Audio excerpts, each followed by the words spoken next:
Hi guys, and welcome back to another episode of the Madinat Mom Podcast. I'm Nour, your host, and today it's just you and I want to talk about something that has been on my heart lately, and I have a feeling it's been sitting on your heart too. The other day I was talking to my husband and I was telling him I'm just so tired, I'm so drained. Although that day in specific, I hadn't really ran any major errands. I hadn't really done much. My days are very, very packed. But that day in specific, I hadn't done much. But still, I felt completely drained. I felt exhausted. And as I was talking to him, it hit me. It wasn't really what I did or didn't do that day. It was everything that I had in my mind. It was everything that I was holding in my mind. It was the mental checklist, the reminders, the emotions that I was carrying for everyone in that house that day. But the truth is that we carry a load that no one really sees. And that is what I want to talk about today. I want to talk about the invisible load of motherhood. If you're a mom, you know what I'm talking about. And to be honest, as I'm getting closer to having another baby, my mind has just had multiple tabs open. I haven't really been able to put my mind at ease for a while.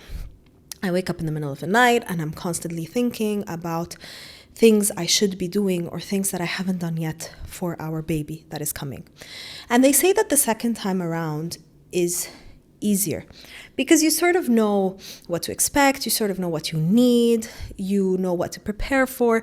But to be honest, for me, I feel like I was more prepared with baby number one. I had more time on my hands to be able to prepare for my first. Now I feel like time is just flying and I'm rushing to finish up everything that I need to finish up with the baby. But going back to that invisible load that I was talking about, what exactly is the invisible load? If we were to break it down, it's the mental labor, the emotional labor, the thousand things that you have to think about, the 1,000 things that you have to remember, that you have to anticipate, all without being asked, and of course, all without being thanked or even acknowledged. You know what I mean? It's remembering that your child's friend has a birthday coming up, and so you need to buy a present.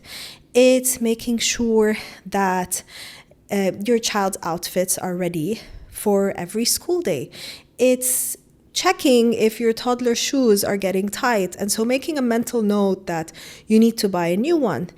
It's realizing that we're out of milk and running to the supermarket to get milk for your little one. It's keeping tabs on your partner's mood so that you can sort of adjust the tone of the conversation.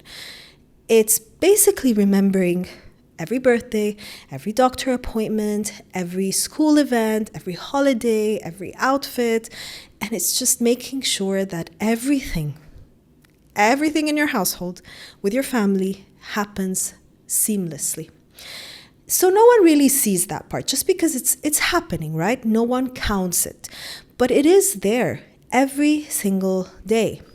And to add to that, if you are a mom in the Middle East like me, then you probably know that the invisible load doesn't just come from that to-do list that I was talking about. It doesn't just come from that checklist, but it's layered with cultural expectations, with deep-rooted traditions, with generational patterns. And so it is much more complicated than just a load of to-do lists.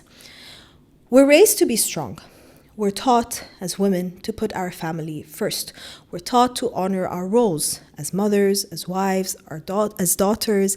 And there is so much beauty in that. There is so much dignity in that. There's so much pride. Personally, I love that concept. But there is also a lot of pressure that comes with that. The pressure to never fall apart. The pressure to always have it all together. The pressure to always look a certain way and play a certain part. Because somewhere along the way, many of us fall into the belief, or we're told, that to be a good mother is to be tireless. It's that you have to figure it out because asking for help can be a weakness. It's that being overwhelmed means that you're not doing it right, that you haven't yet figured it out. It's that if your home is messy or if your kid didn't have a good lunch today, it reflects on you and your character. It's all of these things that we hold. It's that image that we feel like we have to portray and we have to keep showing up as. We have to keep smiling. So what do? We keep showing up. We keep hosting and being present, even when our hearts are just screaming for rest and our minds are screaming for rest. And so we host even when we're mentally drained. We host even when emotionally we are going through a lot. And we raise our little ones with love, while navigating all of these unspoken rules and unspoken expectations about what a perfect mom should or shouldn't do and what a perfect mom should look like. And let's face it, or at least for me, I often do this without an outlet because sometimes vulnerability isn't always welcomed. It can be seen as complaining, it can be seen as a weakness, it can be seen as shame. And that's also an additional load to that silent suffering that I was talking about. Sometimes you might even look around and wonder, how does it feel so heavy on me when everyone looks like they have it all together? But the truth is, they don't have it all together. Everyone is figuring it out as they go. They're just really they're just very comfortable with playing a certain part. And that's the same part that we've been comfortable playing and we've been taught that we have to show up as. So today, I want to say something loud and clear. Strength doesn't mean silence. It's okay to say you're tired. It's okay to ask for help. It's okay not to have it all together. It's okay to rest. It's okay to take a lazy day. Lazy days are amazing. It's okay to receive help. You're allowed to be human. You are human, even as you carry such a sacred role as being a mom. So let's talk about what this invisible load does to us. First of all, we all know the fatigue. The fatigue is real. You feel like you've been running around the entire day. You've been running a marathon, but it's not just that physical exhaustion. It's also the emotional exhaustion because your brain never shuts down. Even when you sit down to have a cup of coffee or you sit down for your tea or in the evening when you're just laying in bed, you're probably going over things that you still need to do or things that you should have done during the day. In the middle of the night, my brain is constantly questioning whether I took dentist appointments, whether we are running low on anything in the house that I need to get, did I spend enough time with my daughter today? And so even at night, when your brain is supposed to be resting, your brain is supposed to be shut down, you are constantly thinking about things you need to do and you're constantly making little decisions. And so that leads to something known as decision fatigue. Decision fatigue is where by the end of the day, something as simple as choosing what to eat feels overwhelming. And I've been there because throughout the day, we're making all of these little decisions as we go that by the end of the day, you just cannot make one more decision. And then there's the guilt. Of course, when you finally get a moment to rest, you feel like, should I be doing this? Shouldn't I be doing something else? Because there's always something that you need to be doing. Whenever my husband takes my daughter out for a day for a few hours, and he says, just try to relax, take a nap, try to rest, do something for yourself. In my head, I'm like, but there's so much I need to do. I need to prepare meals. I need to organize clothes. I need to answer messages that I haven't gotten around to from like 2 or 3 days ago. And honestly, the hardest part is that this load is invisible to a lot of the people around us. And that can lead to resentment because you might find yourself thinking, why do I have to be the one that thinks about everything? Why do I have to be the one that carries everything? And it's hard. It's hard to shut your brain off. It's hard to think that, or it's hard to decide that you just need to put your brain at ease. But let me tell you, you're not alone. Every mom I talk to, and I talk to a lot of moms, Every mom I talk to feels this to some degree because it is valid, it is real, it is there, right? We call it the invisible load, but it's very visible to us as moms. And we know that the problem here is that you cannot drop the load, but you can sort of shift how you carry it. And that's what I want to talk about today. There are ways to lighten that load. The first thing is name it and claim it. Say it out loud. Say, I am carrying a lot. Say, I have a lot on my plate. Vocalize it. Sometimes we carry it and we don't say it. We don't vocalize it. The simple act of saying it out loud can actually validate your experience, and it can reduce your inner guilt. It can show you that you're not imagining it. This is real. That's number one. Number two is communicate clearly. Tell your partner clearly. Don't just hint, don't give signs, but tell your partner, I've been holding all of this on my to-do list. Is there a way that we can share the load? Are there some things that you can take? Maybe if your kids are old enough, you can even talk to them about things that they can take. Ask for support from people around you. Asking for support is not a sign of failure. It's a form of healthy leadership, basically, in your home, vocalizing what kind of help you need and asking for that kind of help. Number three is using a shared family system.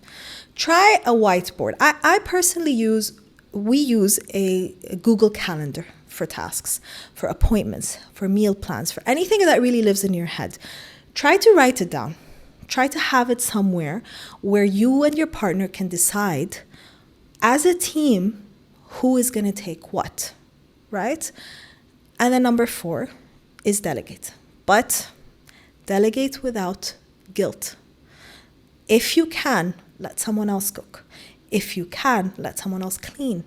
If you can, let someone else take on certain things that you're doing. And it's okay if things aren't, like towels aren't folded in a certain way. It's not a sign of weakness. It's a sign of strength. Delegating is very, very important. And then the last one, which is, I think, can be the hardest, but create some time during the day, a time block where your mind is at rest, or you try to put your mind at rest. That can be during a cup of coffee. That can be, the most important thing about this is not to sit and scroll on your phone.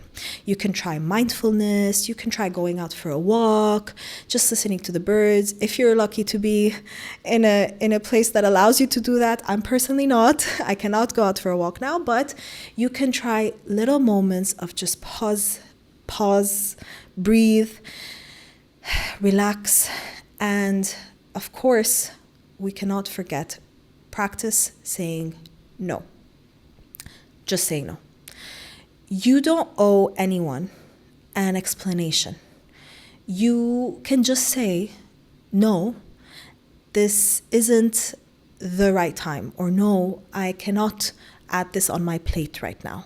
Because sometimes saying no can give you a sense of relief. It can give you a sense of lightening that load. Because when we say yes, we're adding to that load. And so we need to decide what are things that we can say yes to and what are things that we can say no to. And if I were to add one more thing, I would say it would be write down what you did during the day. Sometimes at the end of the day, we feel like, oh, I haven't done anything. I haven't been productive today, but you'll be surprised once you write it down. You'll be surprised how much you accomplished. Even when you might feel like you haven't done anything, you'll realize that you've actually done a lot, and it will help you redefine what a good mom is. It will help you celebrate the small wins, which as a mom, you really need to be doing. You need to be celebrating those small wins, because when you write it down and when you look through what you've done throughout the day, when you look through how present you've been, when you look through how much you've listened, how much you've hugged, how much you've laughed, how much you've given, you will realize that your worth is not only in how many things you've crossed off that list, but you will realize how many wins you've actually had that you didn't even know were there. Remember that it's okay to feel you're tired. You are the glue that is basically holding the household together. And I see you. Take some time for yourself. I hope you take this episode as permission to breathe, as permission to pause, as permission to ask for help, to rewrite the story in your head that says you should be doing more, or the story that says you should be doing it all. You should not. You should not be doing more. You should be doing less. You are doing so much already. So keep that in mind. I hope you've enjoyed this discussion. If this episode has resonated with you, please share it with a mama friend. I know the invisible load can be heavy. Let's break that silence. Let's name that load. Let's identify how we can lighten that load. Let's support each other. Let's have a conversation about it, because all of that is very important. And you know that if you have a story of your own to share, you can always share it with me. You can find me on contact@madinatmom.com, on www.madinatmom.com, or on Madinat Mom's Instagram. Stay tuned for our next episode, a very, very exciting one with a very special guest. I can't wait for you guys to watch it. And until next time, make sure to take care of yourself as fiercely as you take care of your little ones.